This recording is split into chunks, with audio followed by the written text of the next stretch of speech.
بسم اللہ الرحمن الرحیم۔ صلاۃ التسبیح کا ثبوت انتہائی کمزور روایات کی بنیاد پر ہے، لیکن اگر کوئی پڑھنا چاہے بہرحال نوافل کا تو ثواب مل ہی جائے گا۔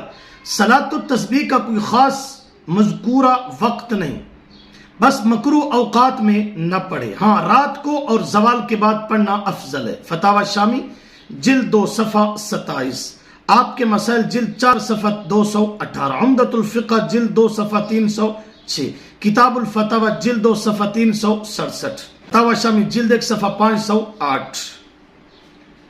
صلاۃ التسبیح پڑھنے کا طریقہ: تسبیح سبحان اللہ والحمد للہ ولا الہ الا اللہ واللہ اکبر۔ صلاۃ التسبیح کے 2 طریقے مشہور و منقول ہیں اور یہ دونوں طریقے صحیح اور ثابت ہیں۔ فتاوی شامی جلد 2 صفحہ 27، آپ کے مسائل جلد 4 صفحہ 217، خیر الفتاوی جلد 2 صفحہ 474۔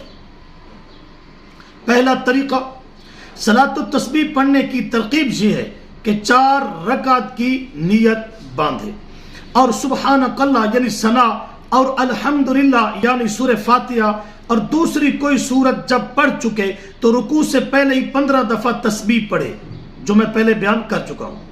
پھر رکوع میں جائے اور سبحان ربی العظیم کہنے کے بعد 10 دفعہ پھر تسبیح پڑھے، پھر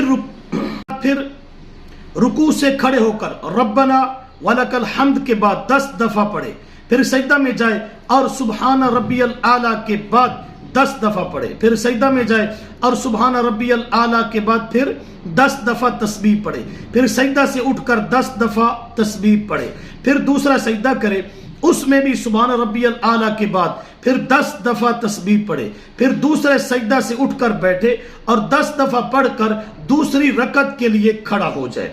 اسی طرح دوسری رکعت پڑھ کر اتحیات کے لیے بیٹھے تو پہلے 10 دفعہ تسبیح پڑھے، اس کے بعد اتحیات پڑھے، اور اسی طرح 4 رکعات پڑھے۔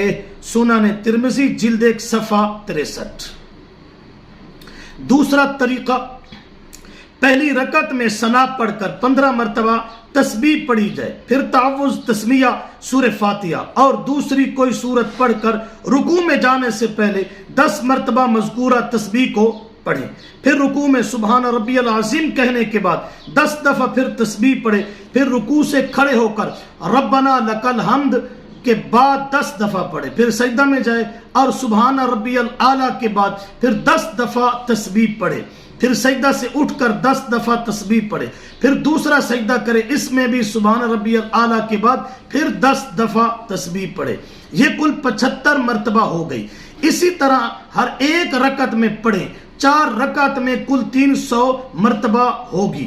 یاد رہے پہلی رکعت میں ثنا کے بعد جبکہ باقی 3 رکعتوں میں ثنا کیوں نہیں پڑھی جاتی؟ اس لیے فاتحہ اور دوسری کسی سورت سے پہلے 15 مرتبہ پڑھی جائیں گی۔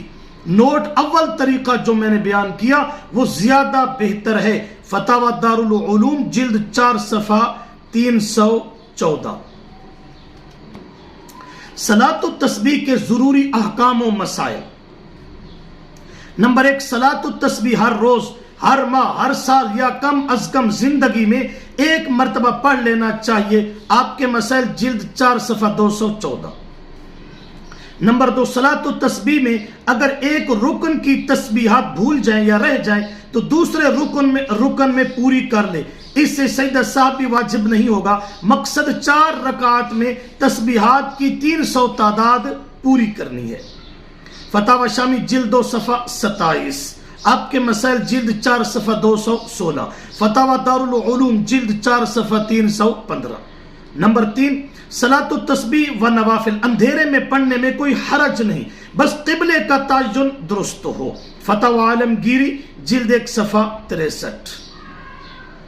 نمبر 4، صلاۃ التسبیح و نوافل کی جماعت مکروہ تحریمی اور بدعت ہے۔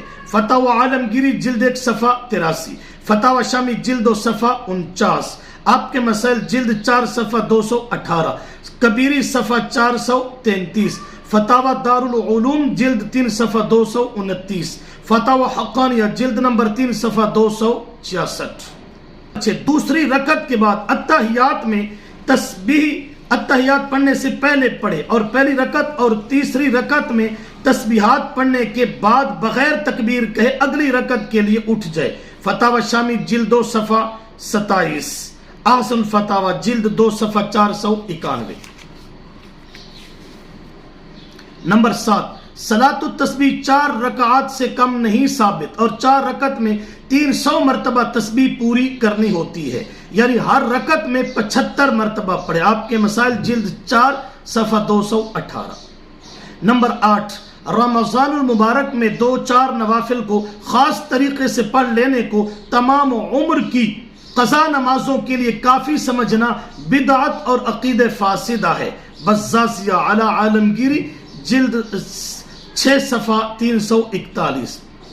نمبر 9، صلاۃ التسبیح کے لیے قرآن کی کوئی صورت متعین نہیں، جو دل چاہے صورت پڑھ لے۔ البتہ سیدنا عبداللہ ابن عباس رضی اللہ عنہما سے بالترتیب صورت التکاثر، عصر، الکافرون، اخلاص، جبکہ بعض روایات میں صورت الزلزال، عادیات، النصر، الاخلاص منقول ہے۔